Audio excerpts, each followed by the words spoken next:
Hello friends, I am Chevee. Welcome to my shed. How are you doing today? How's life in your world? How's things where you are? I hope everything is good.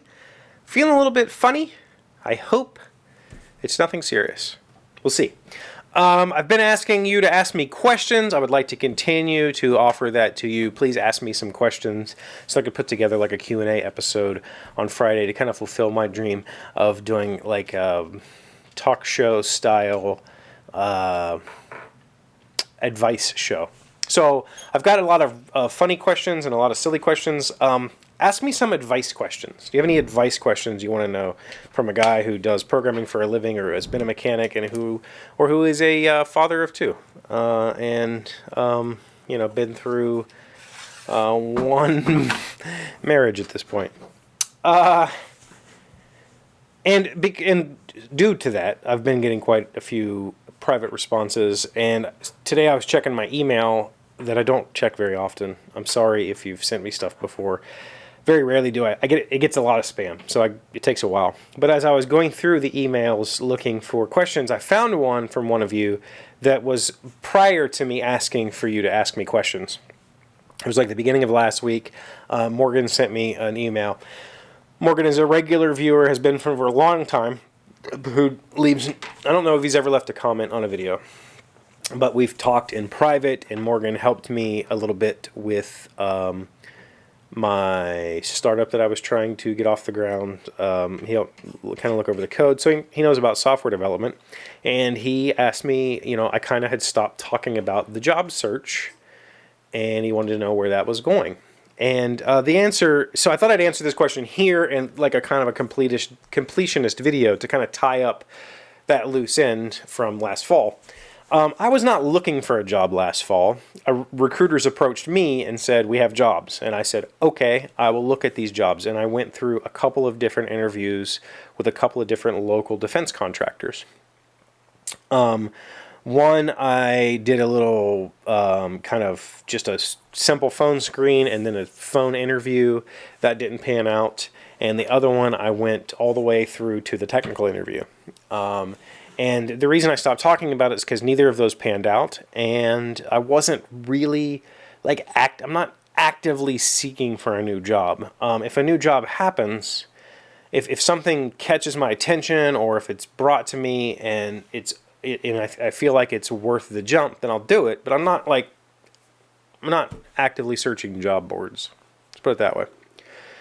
So what happened then was both of those jobs were Java-based jobs. I feel like the defense contracting space is a Java-driven space.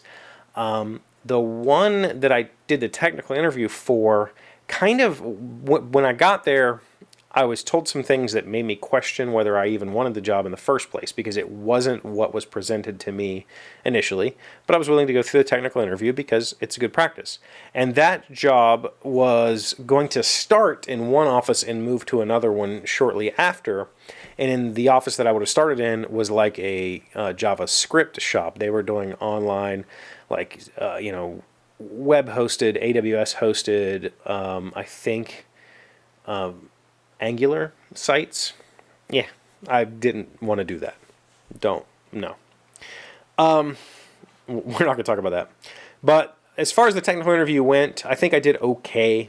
I didn't know quite a few of the questions. It was a language I'm not familiar with at all. They asked a whole lot about just kind of basic stuff that isn't used in actual programming.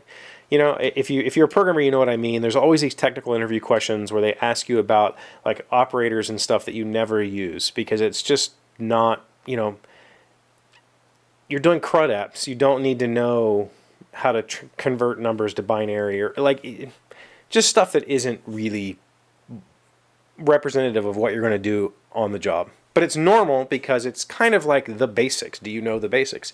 And I stumbled over a lot of those. I felt really insecure after I left that interview because I really fumbled. I fumbled hard on some just basic HTML stuff.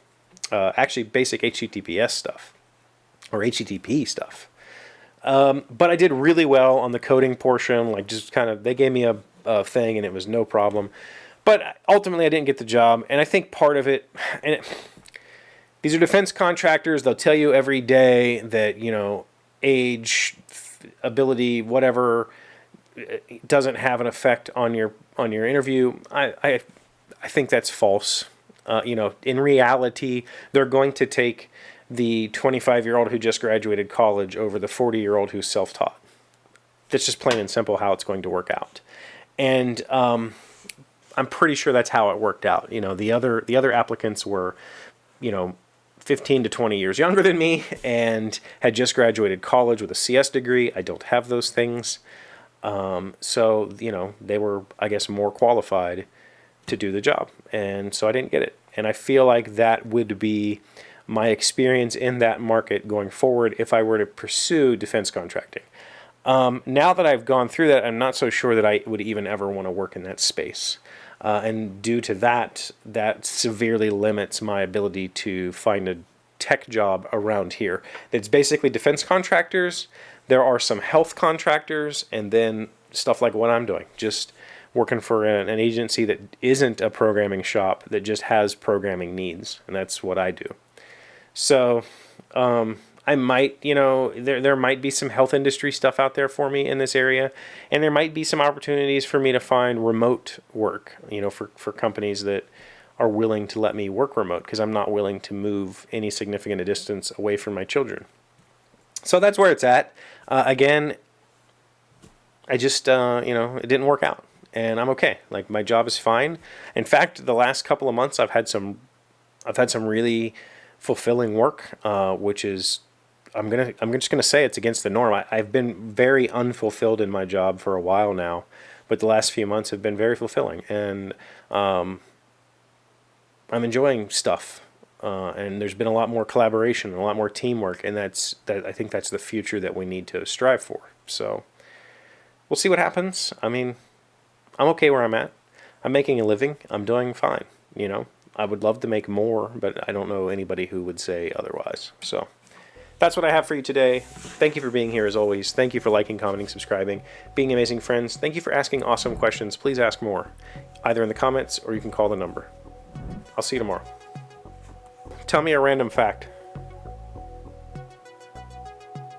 According to the cbc.ca, not only do bees have 5 eyes, they also have 2 stomachs. One's for food and the other's for carrying nectar collected from flowers back to the hive. So, don't cows have 2 stomachs?